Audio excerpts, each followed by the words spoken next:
Ölüp içip neticeler yaxshi xudo xohlasa. Doktor bilan 8 oy, 9 oyda kurash deganini Allohga shukr. Rosa 100 kunda yana ish joyimga qaytdim. Qanaqa miqdorda iste'mol qildingiz? Hop, bir donadan 10 gacha chiqdi. Kalsiy, kainzin 3 donadan ichdim xolos. Super omegani 2 donadan 3 mahal ichdim. Rahmat. Juda ham ajoyib natija. Aynan suyak bilan bog'liq kasalliklarda yana bir insonlar eshitamiz. Assalomu alaykum. Meni ismim Asadova Laylo. Gepatit B dan natija oldim. Yaxshiman, Xudoga shukr. Qanaqa miqdor? Oldin birinchi boshlanishda 4 dan 1 qismini ichishni boshlab, 6 taga, 8 taga ko'tardim. Kayzinni 3 tadan ichdim. Super omegani 3 tadan ichdim. Qancha vaqtda natija oldingiz?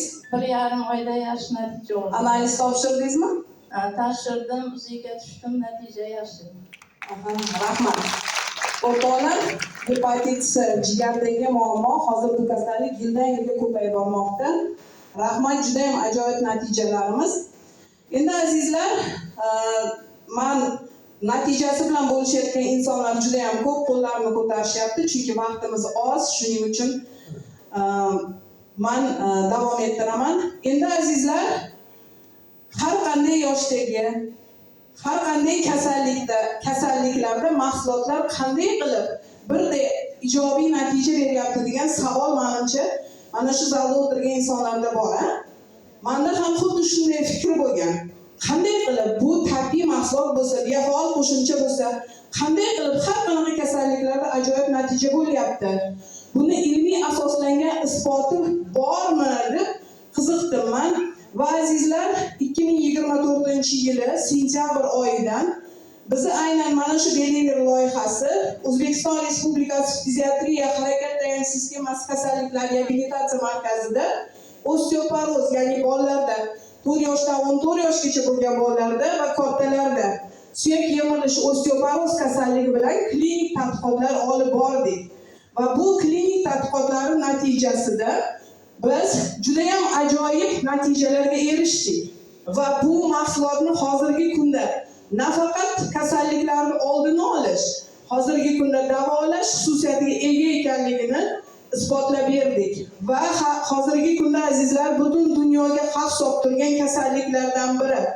Har 2 odamni bittasida uchrayotgan osteoporoz suyak yemirilishida aynan bu mahsulotlarni davolash xususiyatiga ega ekanligini biz mana isbotlab ko'rdik.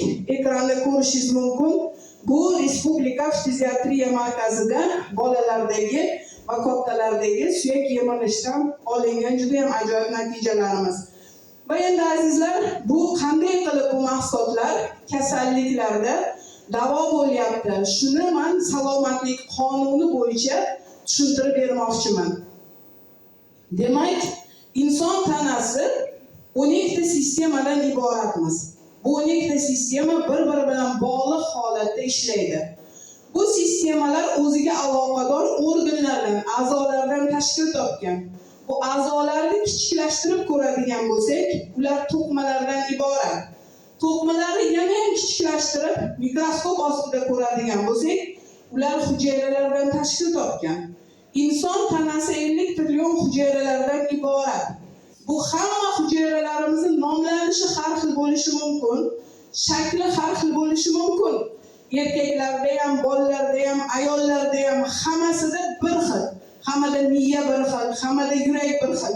Bir xil hujayralardan tashkil topgan.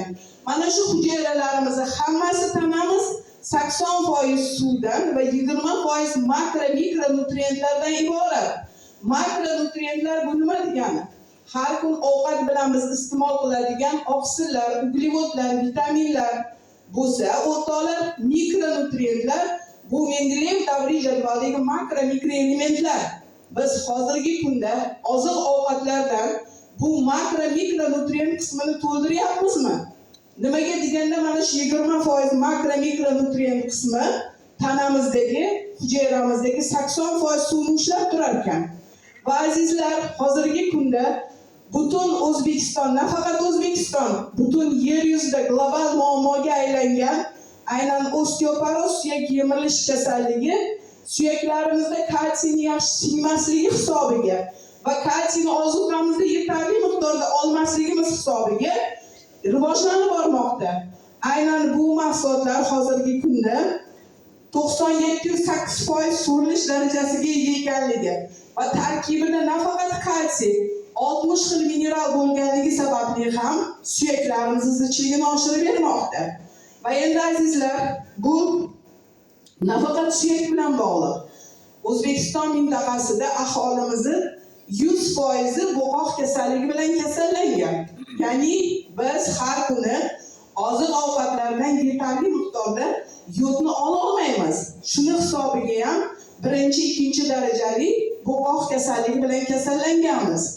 Azizlar, bu mahsulot dengiz mahsuloti bo'lganligi sababli tarkibida yod saqlar ekan. Aholimizda 50-60% kamqonlik kasalligiga chalingan. Demak, yetarli miqdorda temir ola olmaymiz. Nima uchun insonlarimiz asabiy? Bitta gap ko'p, yarimta gap kam. Miya faoliyati asab tizimi uchun magniy elementi yetishmas ekan.